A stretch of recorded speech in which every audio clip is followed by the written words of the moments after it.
ಇದು ಮಧ್ಯಪ್ರಾಚ್ಯ ಪೀಡಿತ ಗ್ಯಾಸ್ ಗ್ರಹಣ. ಇರಾನ್ ಇಸ್ರೇಲ್ಗೆ ಹಿಡಿದಂತಹ ಯುದ್ಧ ಗ್ರಹಣ ಭಾರತದ ಮೇಲೂ ಕೂಡ ಪ್ರಭಾವವನ್ನು ಬೀರಿದೆ. ಕಮರ್ಷಿಯಲ್ ಗ್ಯಾಸ್ ಪೂರೈಕೆಯಾಗದೆ ಪರಿಸ್ಥಿತಿ ವಿಕೋಪಕ್ಕೆ ಹೋಗ್ತಾ ಇದೆ.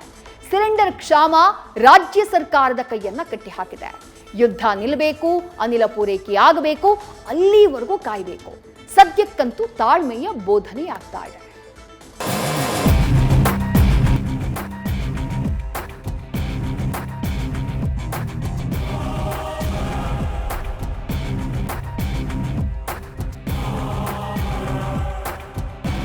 ಮಧ್ಯಪ್ರಾಚ್ಯದ ಪರ್ಷಿಯನ್ ಕೊಲ್ಲಿಯಲ್ಲಿ ಎದ್ದ ಚಂಡಮಾರುತ ಇಡೀ ವ್ಯವಸ್ಥೆಯನ್ನೇ ಬುಡಮೇಲು ಮಾಡಿಬಿಟ್ಟಿದೆ.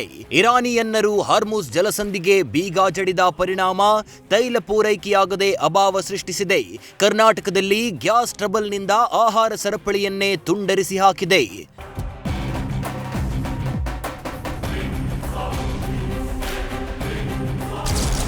ಕರ್ನಾಟಕದಲ್ಲಿ ಗ್ಯಾಸ್ ಗ್ರಹಣ, ಆಹಾರ ಸಚಿವರ ಅಭಯ. ಇನ್ನೊಂದು ವಾರದಲ್ಲಿ ಎಲ್ಲವೂ ಕ್ಲಿಯರ್ ಎಂದ ಮುನಿಯಪ್ಪ.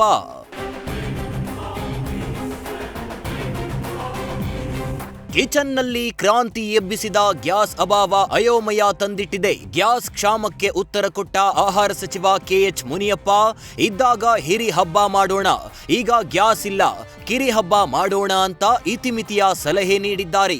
ಇನ್ನೊಂದು ವಾರ 10 ದಿನಗಳಲ್ಲಿ ಎಲ್ಲವೂ ಕ್ಲಿಯರ್ ಆಗುವ ವಿಶ್ವಾಸ ಹೊರಹಾಕಿದ್ದಾರೆ.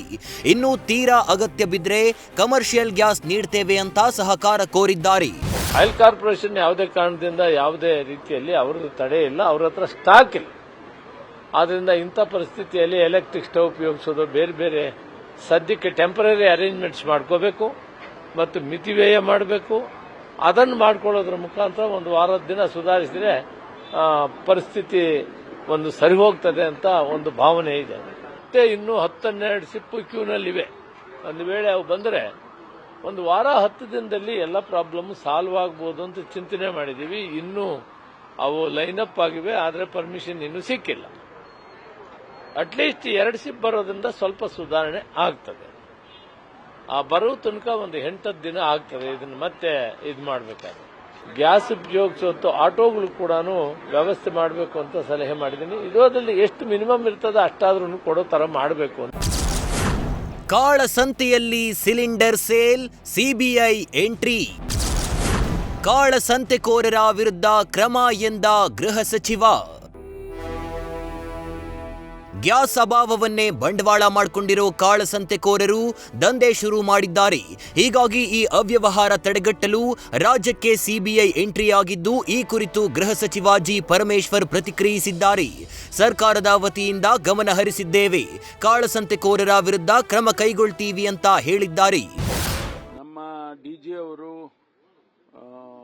ಪ್ರತಿಯೊಂದು ಯೂನಿಟ್ಗೂ ಕೂಡ ಇನ್ಸ್ಟ್ರಕ್ಷನ್ ಕೊಟ್ಟಿದ್ದಾರೆ. ಈಗ ನಾವು ಸರ್ಕಾರದ ವತಿಯಿಂದ ಬಹಳ ಎಚ್ಚರಿಕೆಯಿಂದ ಇದನ್ನ ಗಮನಿಸಬೇಕು. ಯಾರಾದರೂ ಕಾಳಸಂತೆನಲ್ಲಿ ಮಾರಾಟ ಮಾಡೋರಿದ್ರೆ ಅಥವಾ ಹೋರ್ಡಿಂಗ್ ಮಾಡೋರಿದ್ರೆ ಅವ್ರನ್ನ ಇಮಿಡಿಯೇಟ್ ಆಗಿ ಅವ್ರ ಮೇಲೆ ಕ್ರಮ ತಗೋಬೇಕು ಅಂತ ಹೇಳಿ ಸೂಚನೆಯನ್ನ ನಾನೇ ಕೊಟ್ಟಿದ್ದು ಖುದ್ದಾಗಿ. ಕಾಳಸಂತೆಯಲ್ಲಿ ಹೋರ್ಡಿಂಗ್ ಮಾಡಿ ಹೆಚ್ಚು ಬೆಲೆಗೆ ಮಾರಾಟ ಮಾಡೋದನ್ನ ಖಂಡಿತವಾಗಿ ನಾವು ಮಾನಿಟರ್ ಮಾಡ್ತೀವಿ ಮತ್ತು ಅವ್ರ ಮೇಲೆ ಕ್ರಮ ತಗೊಳ್ತೀವಿ. 4-5 ದಿನಗಳಲ್ಲಿ ಗ್ಯಾಸ್ ಬರುತ್ತೆ, ಬೊಮ್ಮಾಯಿ ವಿಶ್ವಾಸ.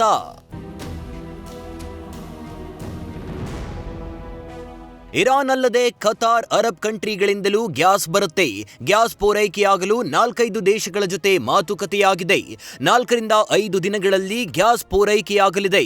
ಆತಂಕ ಬೇಡ ಅಂತ ಮಾಜಿ ಸಿಎಂ ಬಸವರಾಜ ಬೊಮ್ಮಾಯಿ ಭರವಸೆ ತುಂಬಿದ್ದಾರೆ. ಬರದೇ ಇರುವಂತಹ ದಾರಿಯಿಂದ LPG ತರೋದಕ್ಕೆ ಈಗಾಗಲೇ 4-5 ಕಂಟ್ರಿಗಳಿಗೆ ಸಂಪರ್ಕ ಮಾಡಿ ಇಂಟೆಂಟ್ ಮಾಡಿದ್ದಾರೆ. ಬಹುತೇಕವಾಗಿ ಇನ್ನೊಂದು ವಾರದಲ್ಲಿ ಅದು ಸಮಸ್ಯೆ ಬಗೆಹರಿತದೆ. ಇದು ಕರ್ನಾಟಕದ ಮಟ್ಟಿಗೆ ಅಲ್ಲ, ಎಲ್ಲ ರಾಜ್ಯದಲ್ಲೂ ಇದೆ. LPG ಅಭಾವ ಕುರಿತು ಕಾಂಗ್ರೆಸ್ ಜನರ ದಾರಿ ತಪ್ಪಿಸುತ್ತಿದೆ. ಬುಕಿಂಗ್ ಹೆಚ್ಚಳದಿಂದ ಪ್ರಾಬ್ಲಮ್ ಎಂದ ಪ್ರಹ್ಲಾದ್ ಜೋಶಿ.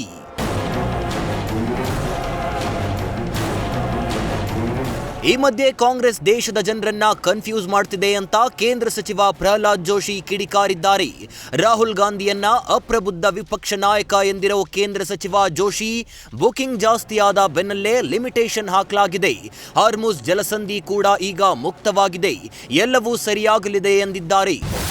ಅನಗತ್ಯವಾಗಿ ಕಾಂಗ್ರೆಸ್ ಪಾರ್ಟಿ ಸ್ವತಃ ಮುಖ್ಯಮಂತ್ರಿಗಳು ಮತ್ತು ದೇಶದಲ್ಲಿ ಒಬ್ಬ ಅತ್ಯಂತ ಅಪ್ರಬುದ್ಧ ಅಪೋಸಿಷನ್ ಲೀಡರ್ ಅವರು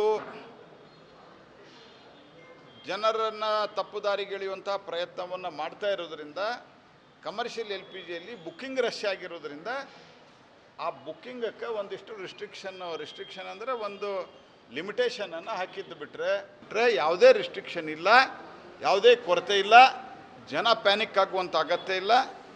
ನಮ್ಮ ಸರ್ಕಾರ ನರೇಂದ್ರ ಮೋದಿ ಅವರ ನೇತೃತ್ವದಲ್ಲಿ ಎಲ್ಲ ಮುನ್ನೆಚ್ಚರಿಕೆ ಕ್ರಮಗಳನ್ನು ಕೈಗೊಂಡಿದೆ. ಬಣವಿ ಸುಟ್ಟಾದರೂ ಅರಳು ತಿನ್ನುವಂಥವ್ರು ಇವರು. ಅಂದರೆ ದೇಶದ ಇವತ್ತಿನ ಮತ್ತು ಈ ರೀತಿ ಹಿಂದೆ ಕ್ರೈಸಿಸ್ ಆದಾಗ ನಾವು ಒಂದು ನಾನು ಅಪೋಸಿಷನ್ದಾಗಿದ್ದೆ, ನಾವೊಂದು ರಿಸ್ಪಾನ್ಸಿಬಲ್ ಅಪೋಸಿಷನ್ ಆಗಿ ಈ ರೀತಿ ಬೇರೆ ಬೇರೆ ಕ್ರೈಸಿಸ್ ಆದಾಗ ಸರ್ಕಾರದ ವ್ಯವಸ್ಥೆಗಳನ್ನು ನಾವು ಈ ರೀತಿಯಾಗಿ ಜನರನ್ನು ದಾರಿ ತಪ್ಪಿಸುತ್ತೆ. ಸರ್ಕಾರ ತಪ್ಪಿದ್ರೆ ಹೇಳಬೇಕು, ಆದರೆ ಒಂದೇ ಒಂದು ಅವಕಾಶದಲ್ಲಿ 28%, 5%ದಲ್ಲಿ ಜಾಸ್ತಿ ಮಾಡಿದ್ದೀವಿ. ರಷ್ಯಾ ಮತ್ತು ಬೇರೆ ಬೇರೆ ಸೋರ್ಸ್ಗಳಿಂದ ತರಿಸ್ತಾ ಇದ್ದೀವಿ. ಇದೇ ಹಮ್ರುಜ್ನಿಂದ ನಮಗೆ ಹೊಸ ಶಿಪ್ಮೆಂಟ್ಗಳು ಬರ್ತಾ ಇದ್ದಾವೆ. In spite of